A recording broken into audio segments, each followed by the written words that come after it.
Գյուրջան Կասկադ, հասանելի բնակարաններ 65 ամիս մարման ժամկետով։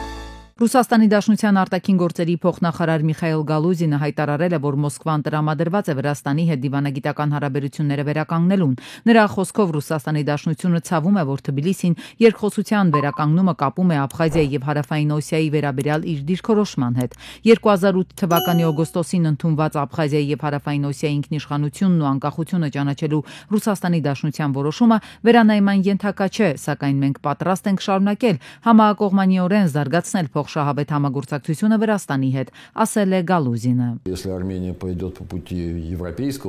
Եթե Հայաստանը գնա եվրոպական ընտրության ճանապարհով, դա օբյեկտիվորեն կհանգեցնի Երևանի ԵԱՏՄ գծով գործընկերների հետ ունեցած տնտեսական հարաբերությունների վերանայմանը։ Սա հավանաբար բավականին ցավոտ գործընթաց կլինի, այդ թվում Հայաստանի բնակչության համար։ Տրամաբանականը ենթադրել, որ երկրի ղեկավարությունն իր բնակչությանը կբացատրի, թե ինչ կարող է կորցնել ԵԱՏՄ-ից դուրս գալով, եւ իրականում ինչ կարող է շահել Եվրամիության անդամակցությունից։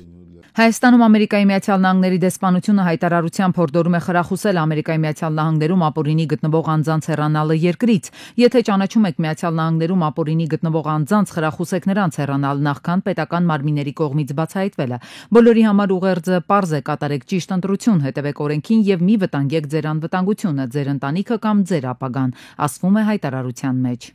Անպատասխան չի մնում Ալիևի հայտարարությունը, թե մեջբերում թքած ունի Եվրախորհրդի վրա։ Հենց նախագահին է արձագանքում ու ձևակերպում, որ Ալիևի հայտարարությունները հաստատում են վեհաժողովում ադրբեջանական պատվիրակությանը լիազորություններից զրկելու արդարացիությունը։ Եվրոպայի խորհրդի խորհրդարանական վեհաժողովի նախագահը ջրի երես է հանում Ալիևի այն սուտը, թե Եվրոպայի խորհուրդը որոշել է վիճարկել ադրբեջանական պատվիրակության լիազորությունները Լեռնային Ղարաբաղի ու կռվի պատճառով, որում հաղթել է իր երկիրը։ Սա բացարձակ կեղծիք է, քանի որ մենք խնդրել էինք Ադրբեջանի իշխանություններին առաջին հերթին թույլտվություն տալ, որպեսզի մեր զեկուցողները մեկնեն Լաչինի Միջանցք, Լեռնային Ղարաբաղ։ Հետո մենք անընդհատ թույլտվություն էինք խնդրում, որպեսզի մեր դիտորդները դիտարկեն երկրում ընտրությունները։ Մենք նաև թույլտվություն խնդրեցինք, որպեսզի զեկուցողները այցելեն Ալիևի քաղաքական հակառակորդներին, որոնք բանտում են։ Ալիևը, ինչպես գիտեք, հնարավորություն ունի իր քաղաքական հակառակորդներին բանտարկել, շարունակում է պատմել ԵԽԽՎ նախագահը, թե ինչպես 2 տարի առաջ Ադրբեջանը սկզբունքայինորեն հրաժարվել է հարգել մարդու իրավունքներն ու ի վերջո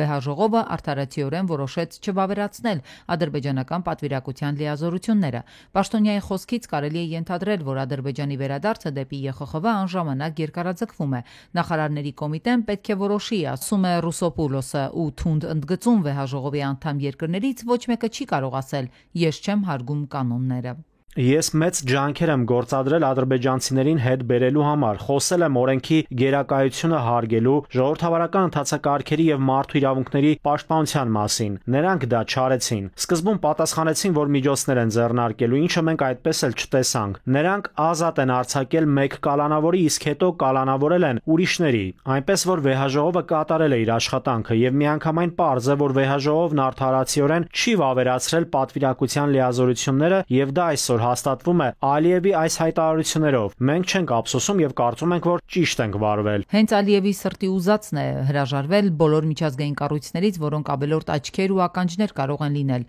ու արձանագրել 21-րդ դարում ավելի խորացող բռնապետական բարքերը։ Կարծում եմ Ադրբեջանը դիտավորյալ հարաբերությունները բացառացրեց ԵԽՎ-ի եւ եվրոպական այլ կառույցների հետ, որովհետեւ Ալիևը օր-օրի ավելի է խորացնում բռնապետական ռեժիմը եւ դրսից օտարերկրյա ժողովրդավարական հաստատությունների մուտքը Ադրբեջան եւս մեկ գլխացավանք է լինելու նրա համար։ Բացի դրանից տեսնում ենք, որ Ալիևը հայտարարեց, որ այլևս մի այդ որոշումները չեն կատարելու եւ պետք է ասեմ, որ Ադրբեջանը մի այդ որոշումների, մարդու իրավունքների եվրոպական դատարանի որոշումների չկատարման երկրների ցանկում առաջատար երրակում է։ Ալիևը կարծում է, թե Եվրոպային գազ մատակարարելով կախվածության մեջ է պահում հենց Եվրոպային։ Հիմա փորձում է, այսպես ասած, կախվածությունները վերացնել։ Այդ ընդհանուր Եվրոպայի հետ, Եվրամիության հետ կփորձի կապել պահպանել, որովհետև զոր ուժային բևեռը եւ Վրաստանի նման չգնա ամբողջական կապերի խզման։ Պարզապես նա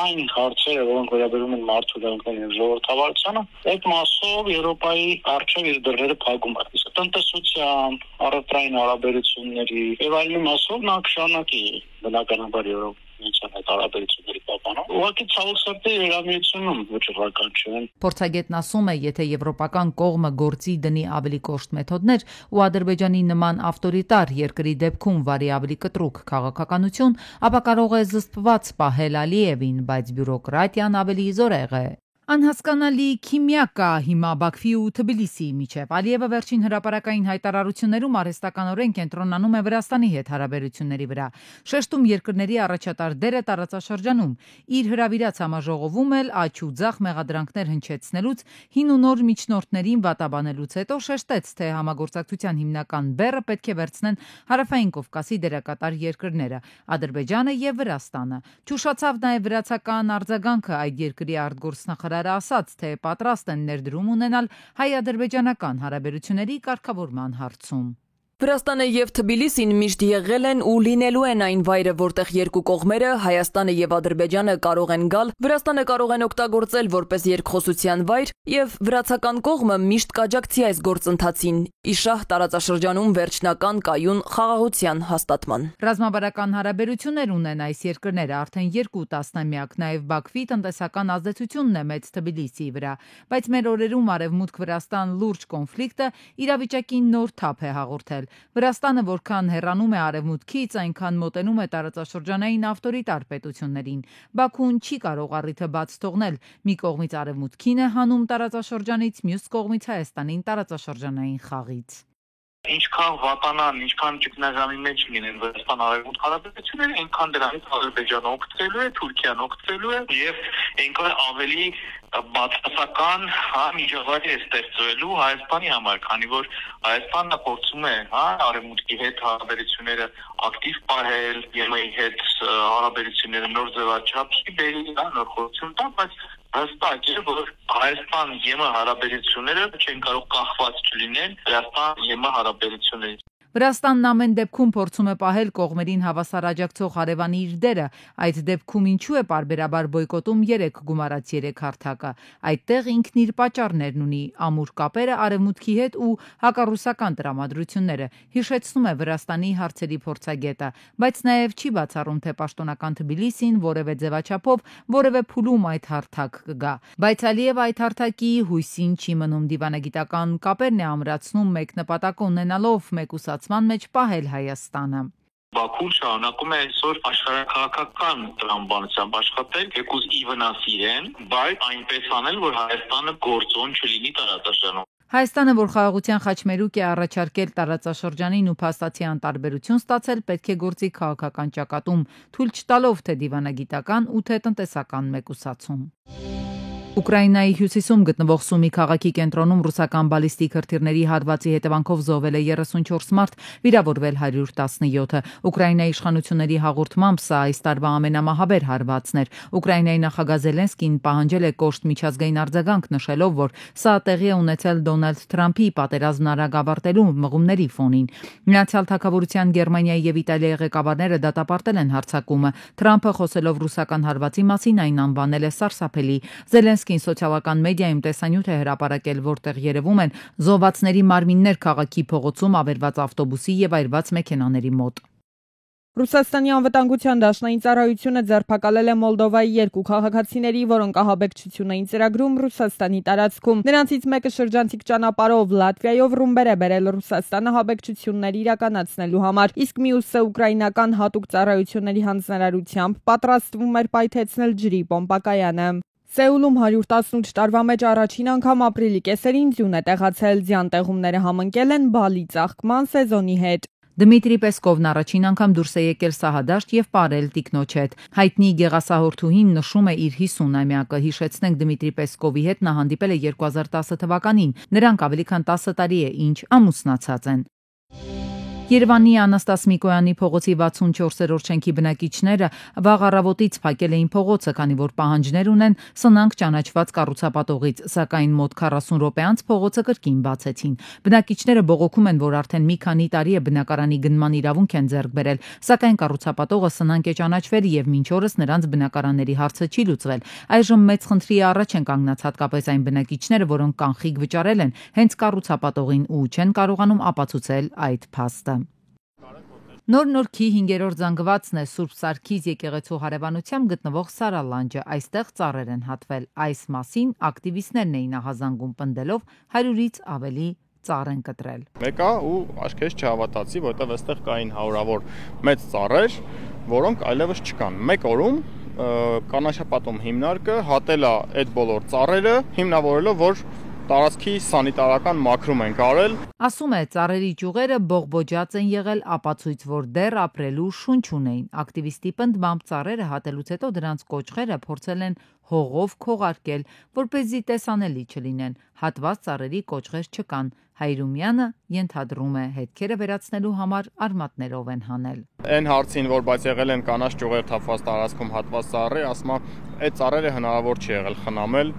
դրա համար են հատել։ Չեն խնամվել, ասма դրա համար են հատել, փաստացի օրինակ որ անտառն է այսօր ձեր իմանալով խնամվում Հայաստանում, ոչ մի անտառ չի խնամվում, ջրվում, չէ։ Կարանք սա հատենք, ասենք դե չի խնամվում այդ տարածքը, ոնց մնա այդ անտառը։ Աղմուկից հետո քննչական կոմիտեն կաղնիների հատման դեպքով վարույթ է նախաձեռնել։ Բնապահպանության ու ընդերքի տեսչական մարմինն էլ հարուցել է վարչական վարույթ։ Կանաչապատում ու շրջակա միջավայրի պահպանություն հուայկից էլ պնդում են, որ այդ տարածքում նախատեսում են անտառ տնկարգ հիմնել, հիմա էլ սանիտարական մաքրման աշխատանքներն են իրականացնում։ Այս շաբաթ 1000-ից 1500 ծառ կտնկեն։ Դա կոչվում է սանիտարական մաքրման աշխատանքներ եւ տարածքի պատրաստման աշխատանքներ։ Այդ մանիպուլյացիաները, արմատը չգիտեմ հանել են, չգիտեմ ինչ են եղել, այդ ամեն ինչը ես էլ եմ տեսել, ինձ ուղարկել են։ Սանիտարական մաքրման աշխատանքների ժամանակ, փոսերի փորման ժամանակ նաեւ որոշակի կոճղային հատվածներ հին ծառերից մնացված